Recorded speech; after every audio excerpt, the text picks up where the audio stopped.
Hey. One thing I will say about Nathan from the very beginning, he's always been very supportive of her goals and her dreams and encouraging. And that's one of the things that I appreciated about him at the time over Lawrence. I was like so worried about her being pregnant by TSA Bay because he, the condom broke. And now she fucking dodged that bullet and that shit hit Lawrence. It's the after party, Miko, after party, the after party, the after party. It's the after party, Miko, after party, the after party, it's the after party. Welcome to the after party. I'm Miko Grimes. I'm Jill Monroe. Today we're going to be covering episode 10, which is the season finale. We finally made it. I know, it's like almost, it's over now. It's over. Yeah, we had to climb back out from a couple of days ago and catch back up. And I'm kind of glad I did because I did need this break. I do need, a separation from all the madness and things that's going on to watch it. So I'm kind of glad that the listeners kind of talked me into finishing the show, finishing what I started basically. So thank you too, Jill, for being patient and riding along. Listen, it's emotional for all of us right now, just everything that's happening and taking it in and trying to process and grow as a person and be supportive of your people and create something. So we all need those moments to reset and reflect. And if you don't take it, You get messed up. yeah. Sometimes, yeah. So we're going to just get right on into it. The episode starts off with Issa and Lawrence. Were they at the farmer's market? Looks like it, yeah. Issa's trying to figure out the price difference between what, funeral flowers and... Congratulations flowers, Yeah. flowers, something like that. And then Lawrence walks up. Lawrence is so fine. Ooh. Just every time I look at him, like his mouth, it's something about his mouth. Oh, he got a sexy mouth to you, nice lips. Yes, he does. So he came up and, told her that he got the job in San Francisco, which I'm pretty sure we all kind of knew that was going to happen. But, we didn't know that it would come with such great benefits. Like they seemed like they're rolling out the red carpet for him. Yeah. So, of course, he's got to take the job, right? And I was proud of Issa for how she responded, because I know as a woman, you hear your dude, especially when you guys are just getting back together, is about to shoot up the coast. That's a gut punch, but she understood the progress. She was like, it's just a plane ride, and she was like, well, I could get new friends, basically thinking about Molly and her breaking up, which I was so proud of her for, again, not bringing that up, because it would have taken the focus off of his moment. Correct. And I thought it was dope that in that moment, he handled it. And it was just like, is this a problem? Is the distance a deal breaker? And she was like, absolutely not. If we both really want this, like we can make it work. And that's what I was thinking too. I'm like, she can move there or she can hop back and forth because it is only a 45-minute flight or a 5-hour drive, Right. How you really want to move. I like to road trips because, I like to smoke my weed. And to get it up there. And play my playlist. Yeah. Listen, I used to, back in the day, my boyfriend lived in the Bay, so I'm well familiar with that shooting up the 5. And, this was before social media and smartphones, so some drama popped off. I definitely hopped in the car and made it in like 4 hours to situation, baby. So, yeah. I was proud of Issa. Yeah, I was happy when she was like, she's trying, what'd she say? She wants to be surrounded by things that make her happy now. And you make me happy. Like she didn't bring up any of the things that are making her unhappy right now. She only brought up happy things. And I was like, look at Issa. She is like growing, like this is really like she's developing, all the problems and the drama and stuff that's happening around her. It seems like she's growing and learning from it, and I just see the growth in her. And I'm glad that Lawrence has his shit together now and he can see what he's been missing. She really, even though she cheated, play us fuck up. Okay. Right.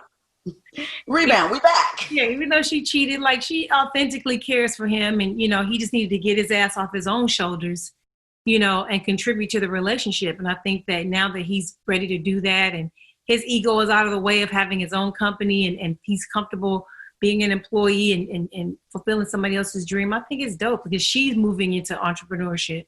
Like that's something that she wants to do and he doesn't. I think it's kind of dope, like how the episode started off. It was really good. So then we roll into Molly and Andrew at a work event. What did you think about the whole little game they were playing and everything? I mean, that's fun. You know, you bring your boo to a new event and we've discussed somebody, pick them out. Or I think that is the sign of a healthy relationship. Not that Molly and Andrew is, but where you can, you know, joke. You got little insider jokes, you across the room, little sick, you know, things like that. I appreciated it. But once again, BJ, BJ walked up and invited them to the little after party per se. Go ahead. And, you know, she was like, yeah, and Andrew was going to back off.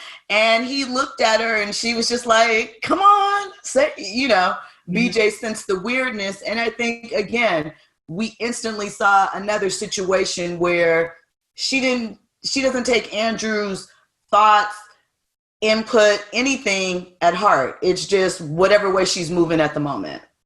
Yeah, I noticed that too. Like, and she doesn't, it's almost like it's unconscious. Like, she doesn't even realize she's doing it. Like, she has no like concept of like body language, you know, like just the way he said it, like that would have told me, like, even if I want to go, if I try to force him to go, it's not going to be fun because I'm going to be irritated because his body language is off. He don't want to be there. Right.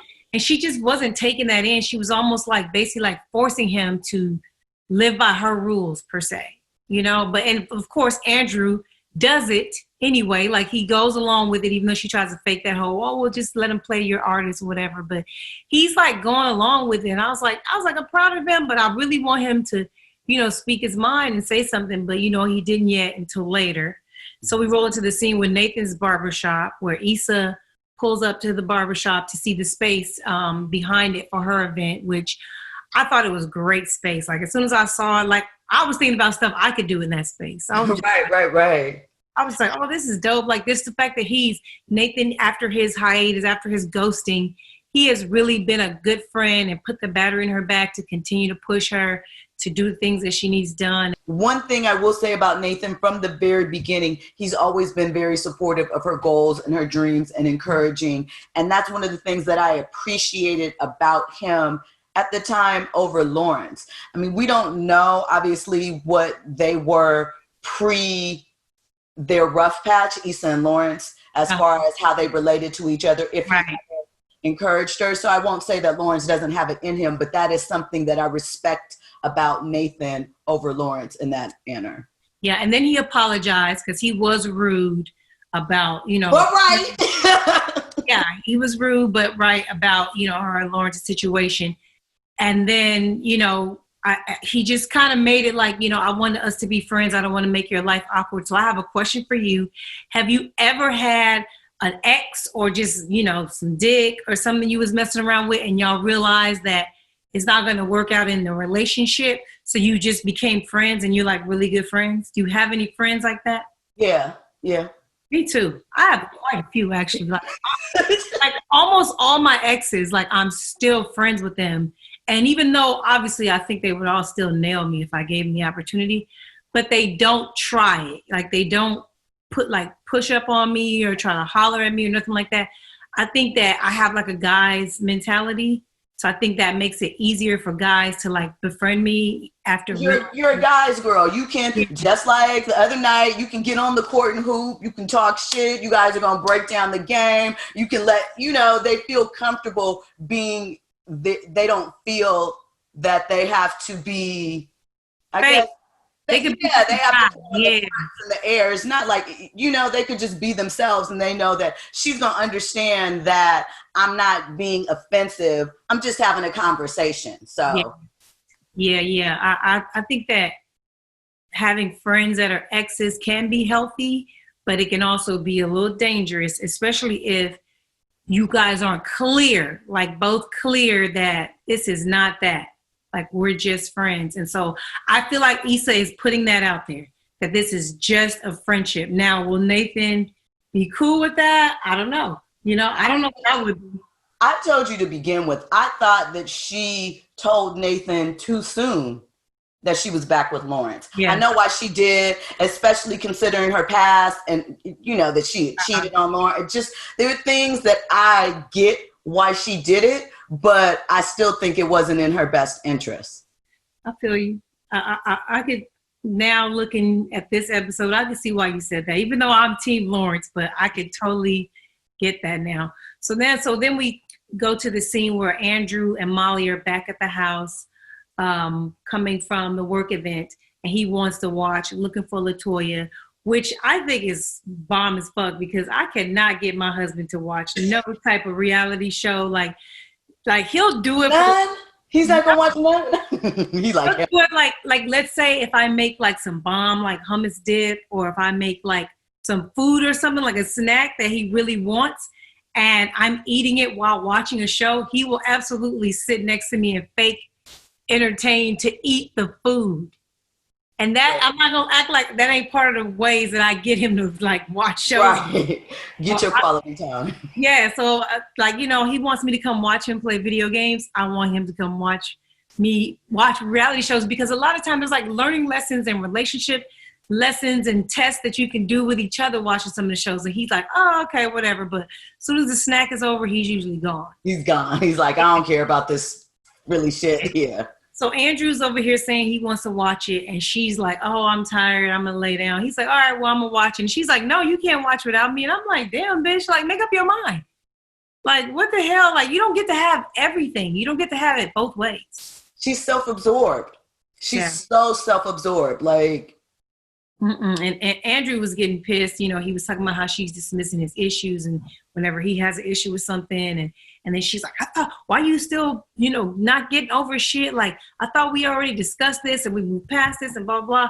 And then Kelly is blowing up her phone, which everybody knows if your homegirl is hitting you multiple times like that, there's some shit. Serious. Yeah, it's serious. And I was just like, damn. And I was wondering too, I was like, we never really figured out and finalized Tiffany's postpartum situation. So I was wondering how they were going to play that out. And then it played out in this episode where obviously Kelly was calling to let her know that Tiffany's pretty much missing. She just disappeared. She needed a break. Yeah. And took off. And so I was just like, man, like I thought they handled that well.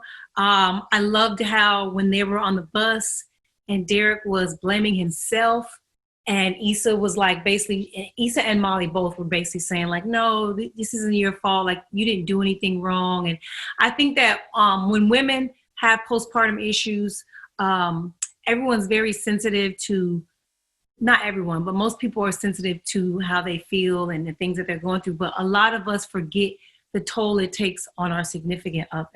I believe that. Yeah. Because that's not something in general, to your point, that, I mean, you think about it, but you think about it sort of in a box. You think about them reacting to whatever is happening to the mother, not whatever things that they are processing Got it.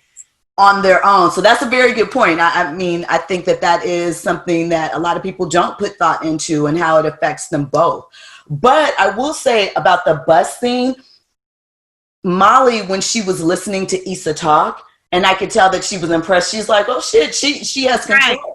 So when Molly added in her sentiments, it's not that I didn't believe them, but I felt that they were influenced by unauthentic. Yeah. Unauthentic.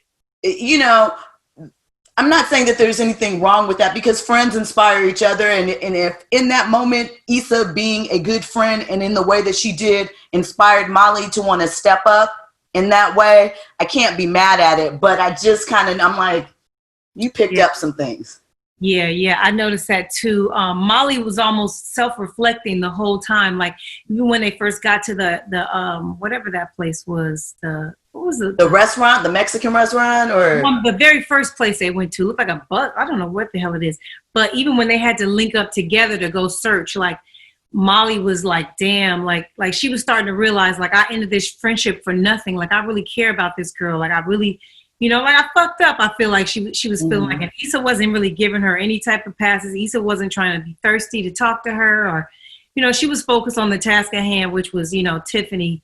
And I think that Molly was just looking around like, damn, these are my friends. Like, what am I doing? Like, I'm bugging out, you know, and everything. So did you have any postpartum issues? Did you have any of these experiences? Like, I have friends that have had postpartum issues and I didn't, but hearing their stories, I was just like, I was really wondering how I got lucky and it didn't happen to me. Because that happened to a lot of my friends. So I didn't have any issues, but I understand, you know, because I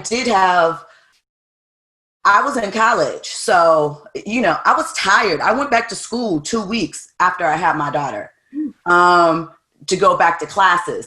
I stopped working. I mean, I was in college, so I was working retail a week before I gave birth. So I was always exhausted. My parents were my lifeline.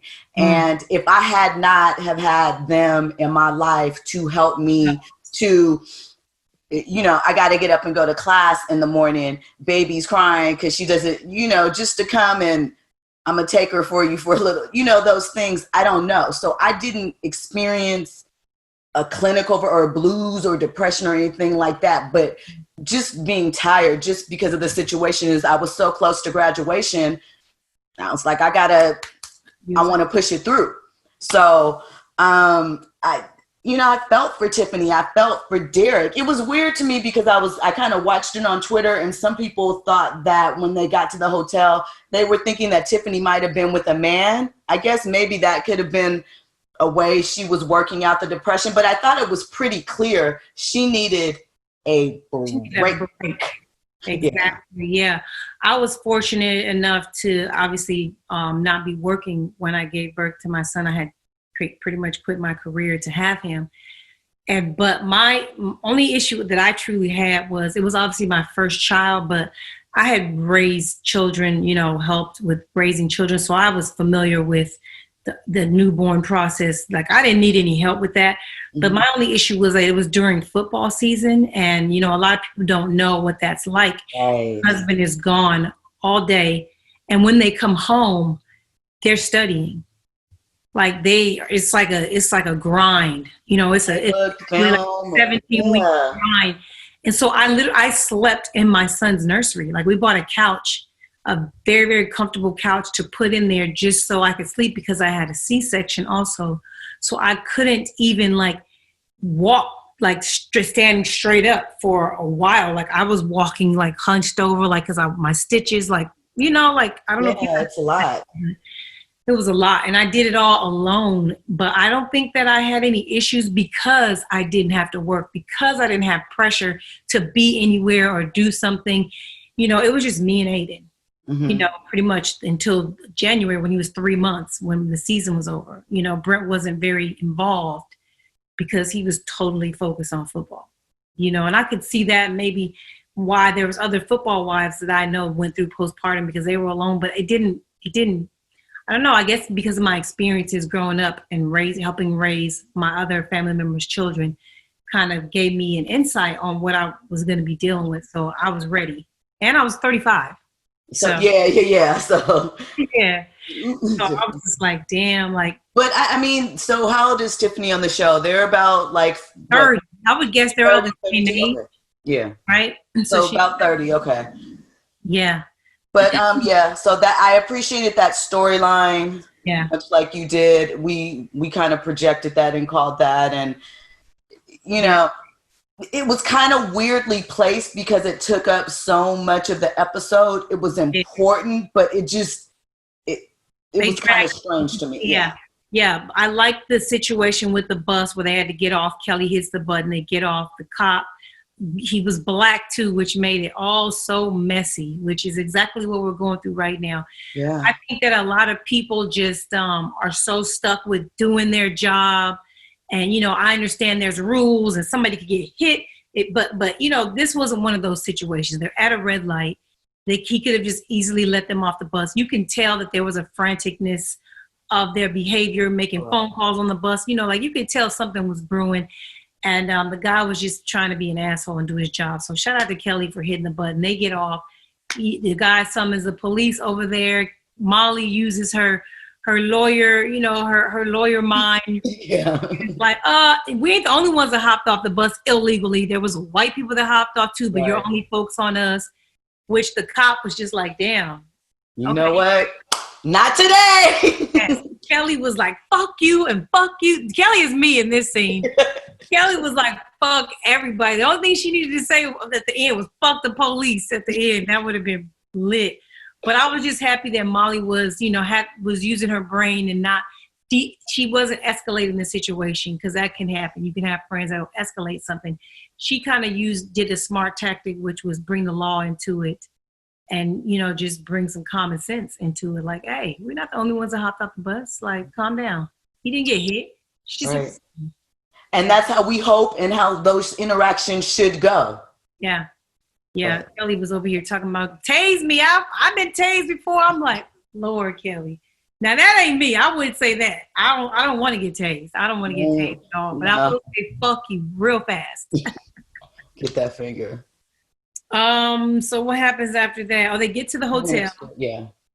So Derek, knocks on the door, and Tiffany comes to the door. She was just laying in the tub. Po baby. Po little tink.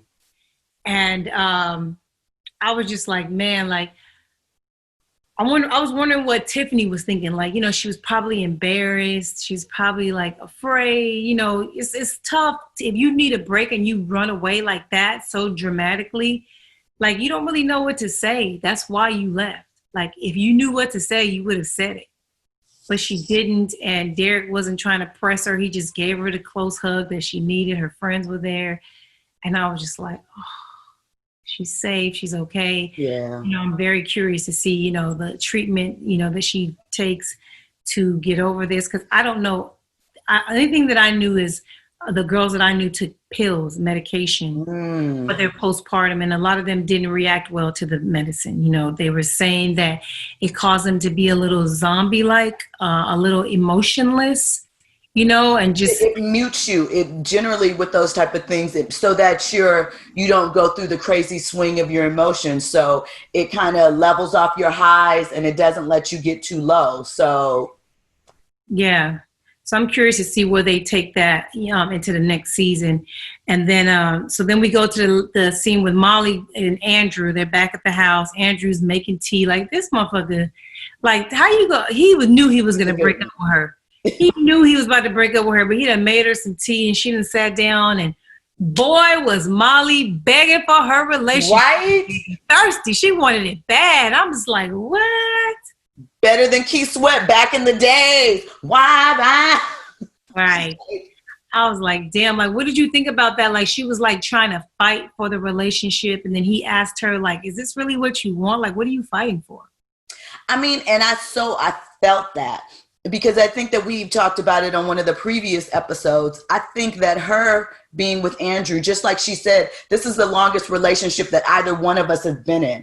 Mm-hmm. It was about proving a point, proving that she could get a man, proving that she could keep a man, proving that she could roll forth in a relationship. I think that for whatever reason, because Andrew seems kind of perfect. No, just maybe one obvious thing that... But, he's a good guy, but I never believed that she really wanted to be in that relationship. I was trying to figure out why she was fighting for it so badly when you can tell that they're not matching for whatever reason, whether it's just her career right now, what's going on. They don't mesh well. Like, she doesn't seem like the type of girl that's willing to bend and like kind of conform and do things outside of her own bubble. She wants everything to be the way she wants it to be. Yeah. And I don't think that maybe she can find a guy like that. Maybe she'll find a guy that's completely up her ass and whatever she says is perfect. But she had that though. I mean, to an extent, like, really, Andrew, when he pushed back, he was being fair. It wasn't like over, and he was always supportive in it. He didn't chastise her. He didn't try and make her feel bad about her choices, just opened her eyes to things. So I really think, to your point, it's going to take her self-growth, because it's not about the men. It's about where she's at. So yeah. And remember I said that last week. I said, I know he's going to dump her because she's just too busy focusing on things that don't matter. And then on top of that, she has the audacity to not want him to like control the day, even like you have to be in control of everything that you guys do. Like, can't even eat the food he wants to eat. Yeah. This man wanted to watch a reality show. I would have just laid on the couch with him and watched, even if you doze off. you know what I'm saying? That can still be cute and cuddly. You know, y'all cuddled up and you kind of fell asleep on the show.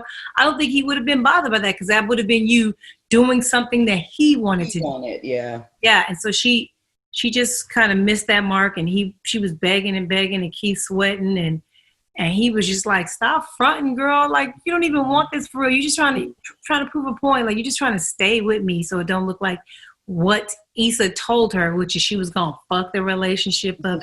Yep. Yes. So last scene. Girl. The last scene, I'm so mad that I predicted it. You've been calling it. And I was like, no, they're not going to do that. No, they're not going to put no. Because let me tell you what else. Miko, let me tell you what else. We all know, okay, Condola's pregnant. We're going to walk through the steps. But let me just say this. For a woman that was married last year, now divorced, and part of the reason why they got divorced was because she didn't want kids, and then you're out here gallivanting, having unprotected sex with this dude who you say you kind of really don't want to be with. Now you're like, I can't have an abortion. I just don't follow the logic and the thought process. Reading my mind. And this is, me and my girlfriends were here. We were supposed to watch this together. So my girlfriends came over.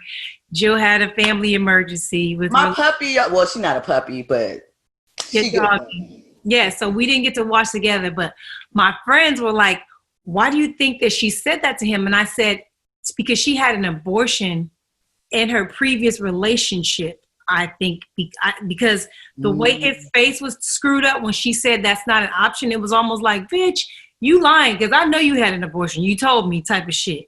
And that's when she was like, well, I wasn't ready then, but now I am. And so I was thinking, I asked my girlfriends this, so I have to ask you the same thing. Do you think that, let's say, any relationship you have, whether it's a real relationship, marriage, or just a fucking fuck buddy, every time you have sex, whether it's condoms, safe, whatever, you run the risk of getting an STD or getting pregnant. Even if you're safe, there's still a risk at all times. Let's say you were being as safe as you possibly could be. Let's say the condom broke and she got pregnant. Do you think that a man's opinion or perspective on what should happen with the baby should count? Or do you think because it's my pussy, my choice at all times, no matter what? I mean, you take it under consideration. No, I'm just, seriously, I think part of the problem is that people don't think about with regards to sex is you should know before you enter into, especially if you're going to go condomless, pull out, or whatever, what that person's position is on pregnancy before you jump into that. It just ask. Yeah. You know, and I know Condola and Lawrence had to talk about kids, and she said she didn't want kids. So her now wanting this child is messy. It is. It just, I feel like men should have a voice, but I also think that on everybody's parts too, if you really, really, really don't want an unplanned pregnancy, then you need to, if that's IUD is you need to take care of that and not be, you know, we're not in high school, we're not young, like, I didn't know, to me, kind of doesn't fly after a certain age because you know what happens. Yeah, well, what I learned from social media, I follow this guy, I think his name is IT with the scar, I think that's his name, but this motherfucker is doing like little tutorials on how to stop the government from making you pay child support, because I found out through him that child support is technically illegal, just like taxes. Taxes are illegal, and if you're willing to fight the system, you can win. And he was one of the people that fought the system on child support and won.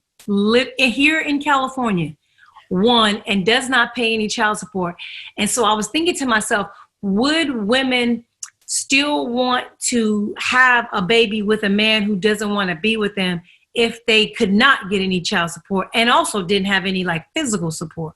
Well, here's the thing. I think women have been doing that forever because let's be realistic. The average woman getting child support, if it's through those things, she's not getting broke off hella big sums. Do you know what I mean? 300, 500, 1,000, depending upon his income or whatever. Obviously, Lawrence is a little bit better, but it's not like worth it. It ain't worth it.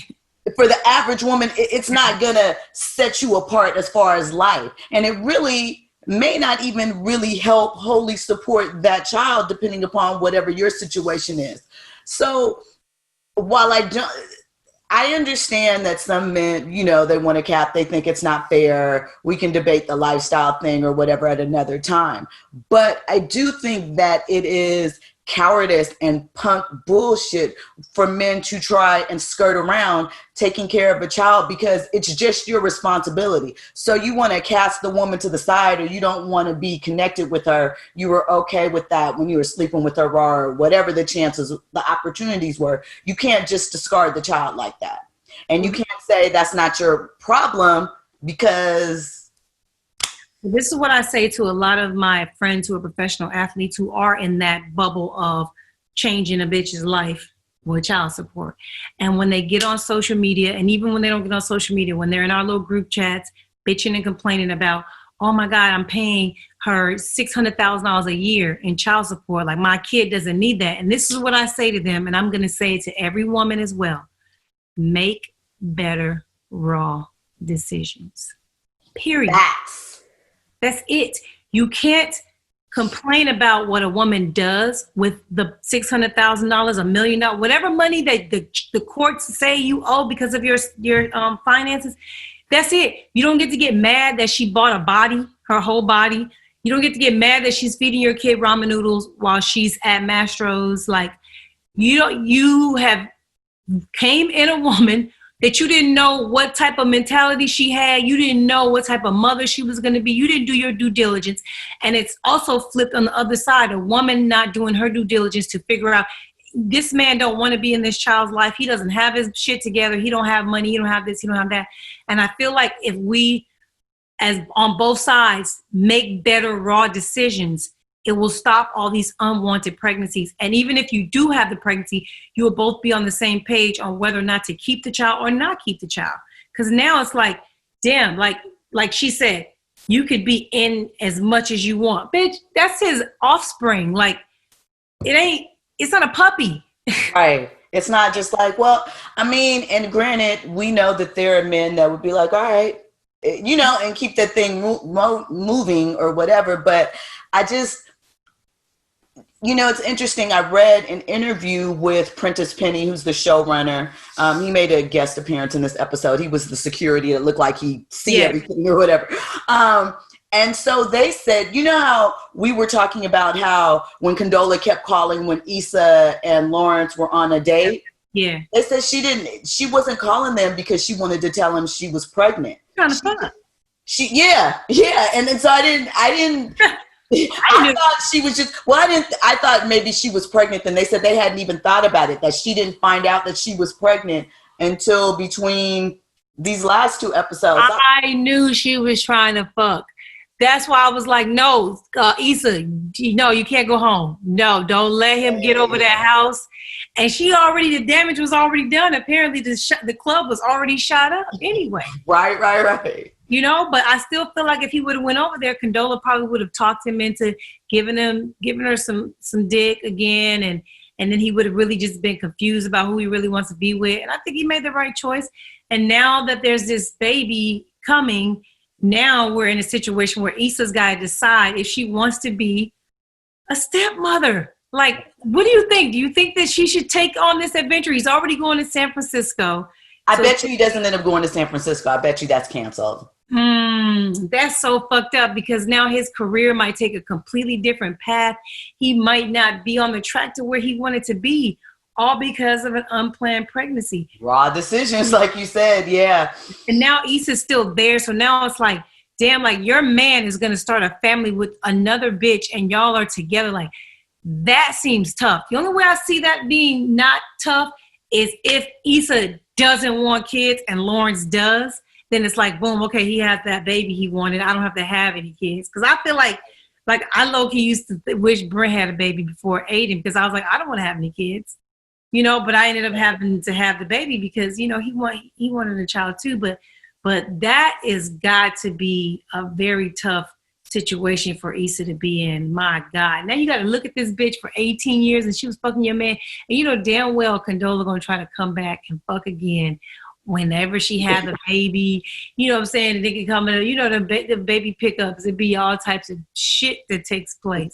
Yeah. I mean, so I've been through that experience. A guy I was dating, you know, dipped out and I was like, I'm a ride or die. You ain't going to push me out the way with a baby girl. What?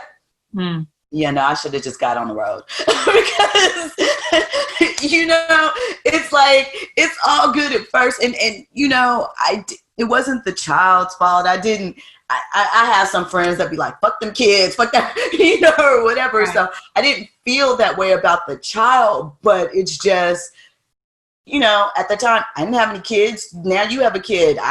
I was thinking one day we were going to enter into this together. That's not possible. I know that was running through Issa's mind, and just the complications, like you said, of it. Is she the type of baby's mom that's going to want to dip back? And that's her fish now. That is her fish now. So, you know. I cannot believe, I was like so worried about her being pregnant by TSA Bay because he, you know, the condom broke, and now she fucking dodged that bullet, and that shit hit Lawrence. That shit hit Lawrence right in the ass, man. Now he got a baby. Condola just looked different on this episode too. All the other episodes, I was just like, oh, this is a bad bitch. Like, you know what I'm saying? Even though I didn't want them to be together, I just always saw her as like this bad bitch, smart. And this episode, I'm like, you dumb bitch. Like, why are you doing this?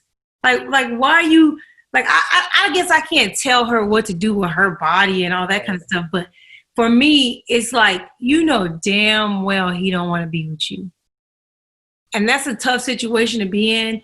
But I just feel like it seemed like it was petty. I almost don't believe her on the low. Because again, in my mind, I'm counting the timeline. So she's probably like 3 or 4 months pregnant. So their relationship was maybe 6 or 7 months total. And you didn't want to keep your husband's child, or you didn't want to have kids with your husband, whatever the case, but you want to keep this guy, but it's just kind of weird. Tricky, man. So Issa lit the joint on the balcony. You know what I'm saying? Just was chilling out. And then we see her. I was wondering, you know, when we saw the little preview, who she was meeting up with at the restaurant. It turns out it's Molly. Like I predicted, I said, I know Molly's going to hit her up after Andrew dumps her. Mm-hmm. And she's going to want to talk and apologize and be like, girl, you was right. Like, I'm just fucking my life up. I'm tripping. I'm bullshitting. And I was like, look at Issa still willing to hear her after all the shit Molly's put her through. She has still been the bigger person the whole season of trying to like eat, like just even giving her that ear after that text message, see, I'm trying. Right. And then told her like, I just don't think that, you know, we need to be friends anymore. Like we've outgrown each other type of shit. And she still showed up to the restaurant. I was just like, wow. I think part of that too, though, is that considering what Issa had been through in the day, she probably wanted to just emotionally dump on somebody too. So, you know, we'll see if their relationship survives. Oh, man. So I got some questions for you. One of them is, will Issa follow Lawrence to the Bay? And will Nathan see the long distance relationship as his way to fight for his fish? I don't think that Lawrence is going to the Bay. So I think that's one. I think that for whatever, you know, whether it's I'm having a child, I got to be closer, blah, blah, blah. I don't think he's going to end up going to the Bay. I think Nathan has already set his path. I'm going to be right here on the left because he's sometimey and he's going to be sometimey again. Ding. And I'm going to be right there. Hence, like you said, the space for the event, the planning of that, and the conversation that have to happen with that. I think he's in prime position to slide back in. Oh, he fine too. I just started following him. And I know you like it because he's a rider. He's a rebel, front lines, taking the That's how I started following him from all this protesting and stuff he was doing. I was like, okay, Nathan. I call him Nathan. I don't even call him his real name. Next question. Well, we kind of covered this. What is your opinion on unplanned pregnancies? Do you think the father has a right, or should he be heard, or is it only about the woman and what she wants? We kind of covered that one. Okay. Yeah. Next one. How does Issa and Molly's relationship look in the future? I think that if Molly does not take a total restock of her part in some of these things, are there situations that aren't fully her fault and things like that? Of course. But she's very short-sighted and self-centered and in her little bubble. And I think as Issa is growing, again, we talked about her not being there to be Molly's whatever, the B to her A or whatever you want to call that. If their relationship can withstand the things, Molly's going to have to grow up in some ways. And it doesn't have to be like a long drawn out thing where they have to talk about every point, much like how you pointed out that Issa just simply changed her behavior. She didn't bring up like with Lawrence, Molly, just the little things that start the pattern of change. Yeah. Mm-hmm. Yeah, I think that their relationship is going to be different from now on, only because of the things that Molly said. Like, I think Issa does want her friendship back, but when some people say things to you, like that stays in there, and it's always going to be a reference, a point of reference. Anytime something happens, like you're constantly going to be thinking like, oh God, I can't say this or do this because Molly always says this is how I am, so I don't think that it's going to be as strong because Issa is going to be focused on things Molly says, unless Molly, like you said, somehow does a whole 180 and changes and makes Issa comfortable, because you want to be able to be yourself with your friends. Even if you're in the wrong, like if you're having problems, you're supposed to be able to just dump it on your friends without judgment, without them saying, damn, bitch, you always got some shit going on. Well, what the fuck are you here for then? You know what I mean? Exactly. Yeah. So I just feel like Molly's going to have to really, really work hard to get Issa more comfortable with being her normal self again, because now she doesn't trust that if she is herself, is Molly going to be faking like, okay, you can, vent to me or whatever, but really having a problem with it. Like it has to be super authentic from here on out in order for Issa to like take her wig off per se and be like, whoo, I can finally like have my girlfriend back. That's just my opinion. No, I think you're absolutely right. It probably won't be able to be the same. That's a great point, because that was a deep jab. Okay.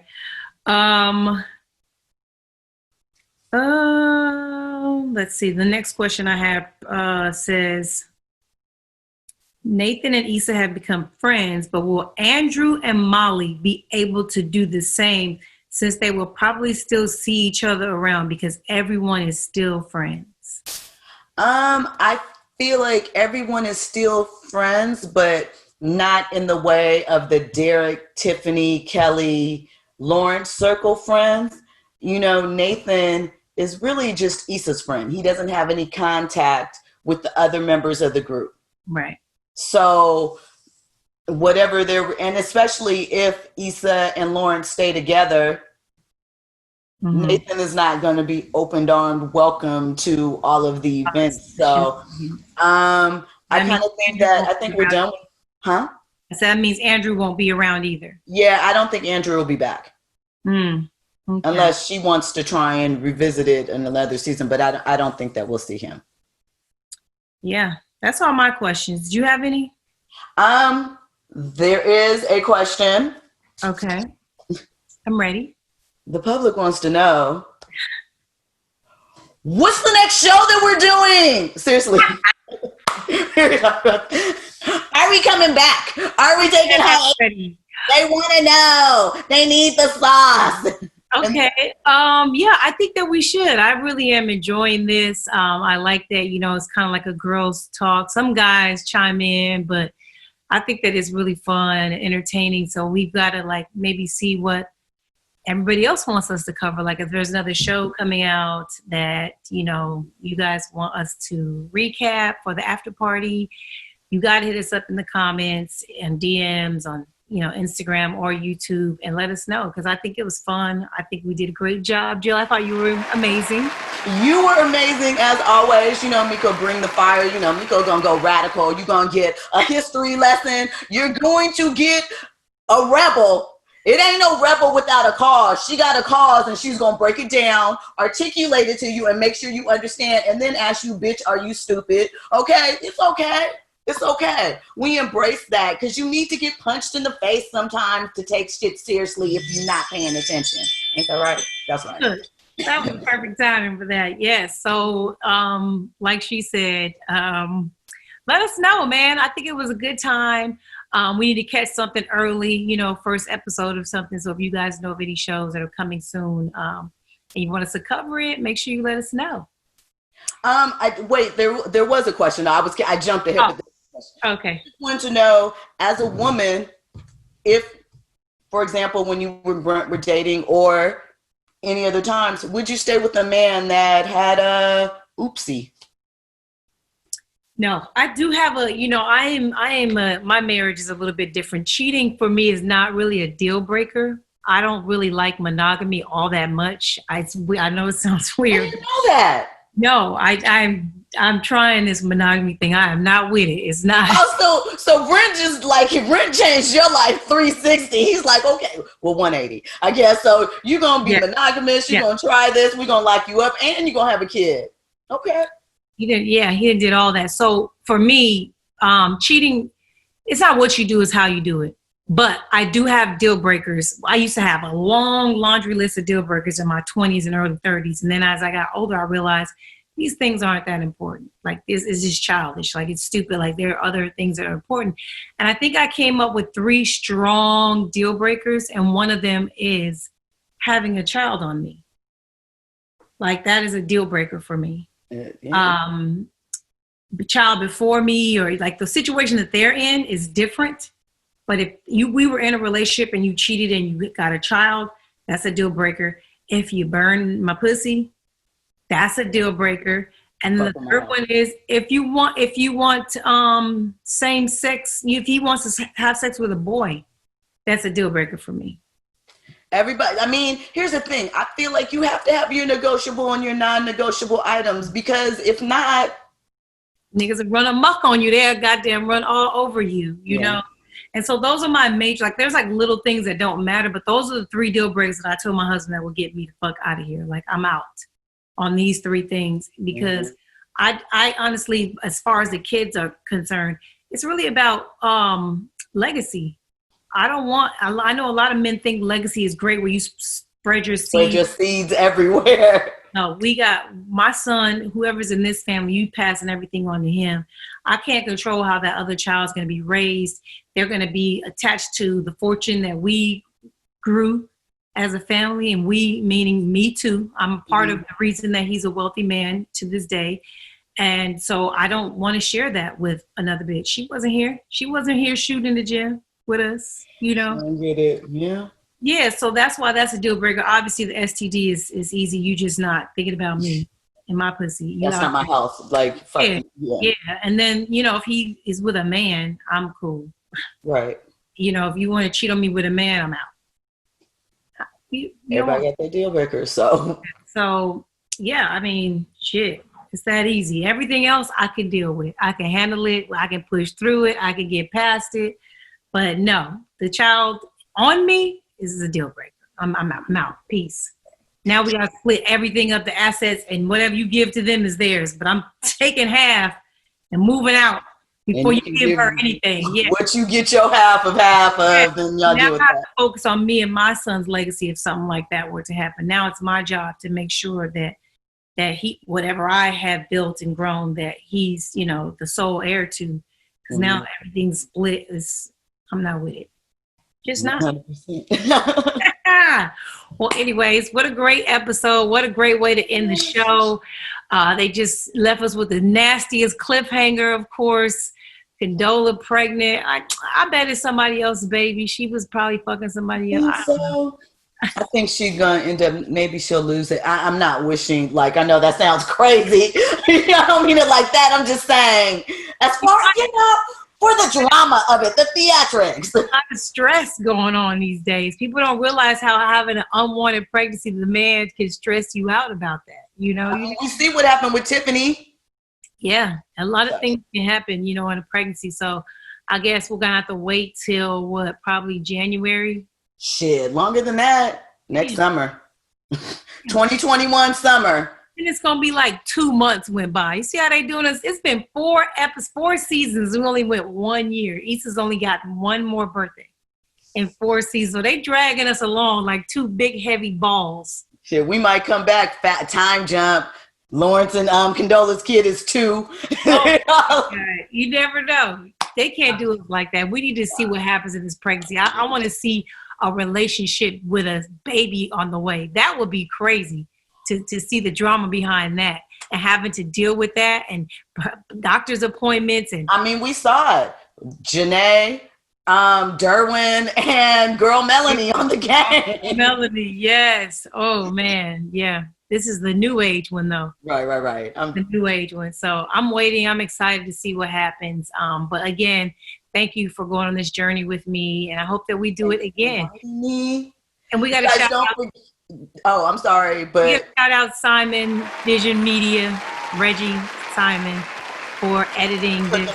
Making us look amazing.